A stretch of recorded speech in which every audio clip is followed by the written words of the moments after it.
1886 সালের 24শে ডিসেম্বরের রাত, যে রাতে নিস্তব্ধ আঁটপুর গ্রাম সাক্ষী হয়েছিল এক মহাজাগতিক রূপান্তরের।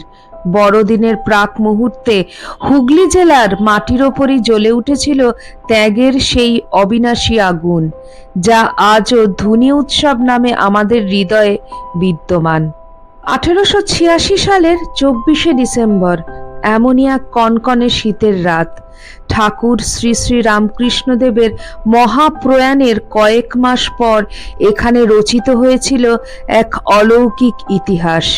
ঠাকুরের অন্তরঙ্গ পার্ষদ বাবুরাম মহারাজ, যাকে আমরা স্বামী প্রেমানন্দ নামে জানি, তার জননী ব্যাকুল হয়ে ছেলেকে একবার জন্মভিটে দেখার জন্য ডেকে পাঠালেন। কথা ছিল সাথে শুধু নরেন্দ্রনাথ আসবেন, কিন্তু সৌভাগ্যক্রমে সেদিন সেখানে এসে উপস্থিত হলেন ঠাকুরের 9 জন মানসপুত্র। সেই রাতটি ছিল পরম প্রাপ্তির।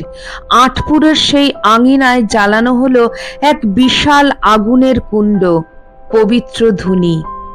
আগুনের লেলিহান শিখা যখন অন্ধকার আকাশকে স্পর্শ করছিল, তখন সেই শিখার সামনে বসে নরেন্দ্রনাথ শোনাচ্ছিলেন যীশুখ্রিস্টের আত্মত্যাগের অমর কাহিনী।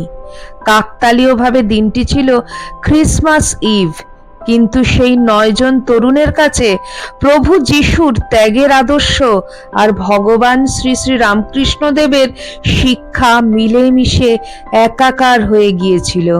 সেই ধুনির লেলিহান শিখা সাক্ষী থাকলো এক ঐতিহাসিক মুহূর্তের। সেদিন ধুনির আগুনে তারা কেবল কাঠ নয়, আহুতি দিলেন নিজেদের সমস্ত জাগতিক সুখ, বন্ধন আর মায়াকে। সেই পবিত্র আগুনের সামনে দাঁড়িয়ে তারা গ্রহণ করলেন সন্ন্যাসের সংকল্প। জন্ম নিল এক নতুন ইতিহাস, রামকৃষ্ণ মঠ ও মিশনের জাগরণ। আঁটপুরের সেই আঙিনা থেকে শুরু হলো মানব থেকে মহামানব হয়ে ওঠার মহাযাত্রা। আঁটপুরের সেই স্মৃতি আজও অমলিন। আজও প্রতি বছর 24শে ডিসেম্বর সেখানে পালিত হয় ধুনি উৎসব। এটি কেবল একটি উৎসব নয়, এটি সেই অগ্নিগর্ভ শপথের পূর্ণ জাগরণ, যে আগুন নরেন্দ্রনাথ আর তার গুরু ভাইদের হৃদয়ে জ্বলে উঠেছিল। সেই ধুনির শিখা আজও কোটি কোটি মানুষের আধ্যাত্মিক পথে চলার আলো হয়ে বিদ্যমান। আঁটপুর আজও সাক্ষী দিচ্ছে সেই মহাজাগতিক রাতের। রামকৃষ্ণ মঠ ও মিশন প্রতিষ্ঠার বাসনা নিয়ে সেই রাতেই আনুষ্ঠানিকভাবে আঁটপুরে শপথ গ্রহণ করে নতুন নাম নিয়ে পৃথিবীর বিভিন্ন প্রান্তে ছড়িয়ে পড়লেন স্বামী বিবেকানন্দ সহ তার 8 জন গুরুভ্রাতা। সঙ্গে উদ্দেশ্য ছিল বেদান্ত ধর্মের মূল সূত্র পৃথিবীর সর্বত্র ছড়িয়ে দেওয়ার। নতুন নাম এবং নতুন বস্ত্র গ্রহণ করলেন, গেরুয়া বস্ত্র। ঠাকুরের এই 9 জন শিষ্যের মধ্যে বাবুরাম ঘোষের নামকরণ হলো স্বামী প্রেমানন্দ, শরৎচন্দ্র চক্রবর্তীর স্বামী শারদানন্দ, তারকনাথ ঘোষালের স্বামী শিবানন্দ, নিত্য নিরঞ্জন ঘোষের স্বামী নিরঞ্জনানন্দ, শশীভূষণ চক্রবর্তীর স্বামী রামকৃষ্ণানন্দ, কালীপ্রসাদ চন্দ্রের স্বামী অভেদানন্দ, গঙ্গাধর ঘটকের স্বামী অখণ্ডানন্দ এবং সারদা প্রসন্ন মিত্রের স্বামী ত্রিগুণাতীতানন্দ। তবে নরেন্দ্রনাথ তখনই স্বামী বিবেকানন্দ হননি। তিনি সেই সময় স্বামী বিবিদিশানন্দ নাম নিয়েছিলেন। পরে ক্ষেত্রীর মহারাজার অনুরোধে বিবেকানন্দ নাম হয়। সেদিন ধুনি জ্বালিয়ে হোমের মাধ্যমে সন্ন্যাস নিয়েছিলেন ঠাকুর শ্রী শ্রী রামকৃষ্ণদেবের অনুগামীরা। সেই ঘটনাকে মাথায় রেখে আজও প্রতি বছর 24শে ডিসেম্বর ধুনি উৎসব পালিত হয়ে আসছে বাবুরাম মহারাজের ভিটেতে। অধুনা যা আঁটপুর রামকৃষ্ণ মঠ নামে পরিচিত। মহা সমারোহে আজও এই দিনটি বিশেষভাবে পালিত হয়ে আসছে। 1886 সালের এপ্রিল মাসে স্বামী বিবেকানন্দ তার গুরুদেব ঠাকুর শ্রী রামকৃষ্ণদেবের নির্দেশে গয়া অভিমুখে যাত্রা করেন। এরপর যান বুদ্ধ গয়ায়।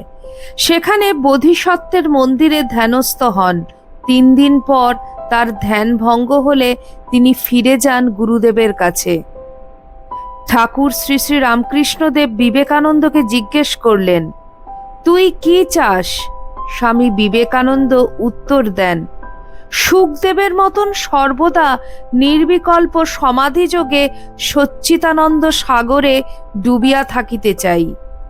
ঠাকুর রামকৃষ্ণ পরমহংসদেব এ কথায় ক্ষুব্ধ হয়ে বলেন, ওই কথা বলতে তোর লজ্জা করে না? কোথায় বটগাছের মতন বেড়ে উঠে শত শত লোকের শান্তির ছায়া দিবি তা না, তুই নিজের মুক্তির জন্য ব্যস্ত হয়ে উঠেছিস? এত ক্ষুদ্র আদর্শ তোর? নিজের ভুল অনুভব করলেন স্বামীজি। প্রতিজ্ঞা করলেন মানব সেবায় জীবন উৎসর্গ করবেন। ঠাকুর শ্রী শ্রী রামকৃষ্ণ পরমহংসদেব স্বামী বিবেকানন্দকে শিক্ষা দেন, মানব সেবাই ঈশ্বরের শ্রেষ্ঠ সাধনা।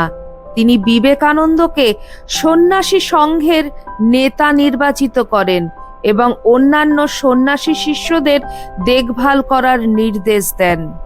স্বামী বিবেকানন্দকে বীর সন্ন্যাসী নামে অভিহিত করা হয় এবং তার জন্মদিনটি ভারতের জাতীয় যুব দিবস হিসাবে পালিত হয়। স্বামী বিবেকানন্দ 1863 সালের 12ই জানুয়ারি উত্তর কলকাতার এক কায়স্থ দত্ত পরিবারে জন্মগ্রহণ করেন। এই মহামানবের জন্মতিথির পুণ্য লগ্নে আমার সশ্রদ্ধ প্রণাম জানাই।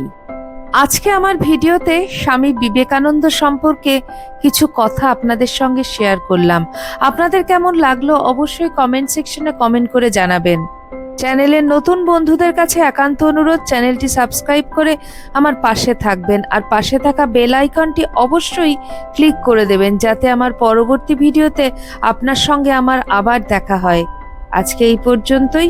আবার খুব শিগগিরই দেখা হচ্ছে আপনাদের সঙ্গে কোনো একটি নতুন ভিডিওতে। সবাই ভালো থাকবেন, সুস্থ থাকবেন। জয় ঠাকুর, জয় মা, জয় স্বামীজি।